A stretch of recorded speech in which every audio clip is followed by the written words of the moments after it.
صلى على النبي اختي بقى. اليومين دول بنعمل فراخ كتير، معلش يمكن رخصت شويه. تعالوا، بما ان اللحمه اغلى من الفراخ نديها فراخ. هنقطع البصل اختي وتقطعيها طرنشات زي ما انت شايفه كده. مهم جدا الشريحه تبقى رفيعه.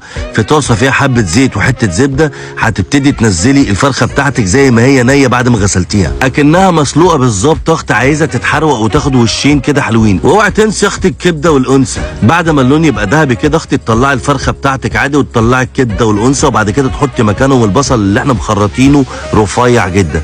انا عايز البصل ده اختي يتكرمل كده، يبقى لونه بني. ولما لونه يغير اختي كده وياخد الصبغه البني بتاعت الزيت والفراخ، حطي فص توم واديها تقليبه وتشويحه. هتشم ريحه التوم. تتاكدي اختي ان انت ماشيه صح. تفضلي تقلبي كده، وبعد كده تحطي مرق الدجاج مع روزماري. الروزماري مهم جدا اختي، بيدي تيست جامد قوي. لو ما عندكيش مش مشكله، ملح وفلفل فقط اختي. اوعي تحطي بهارات زياده. هتفضلي تقلبي اختي لغايه لما روزماري ينزل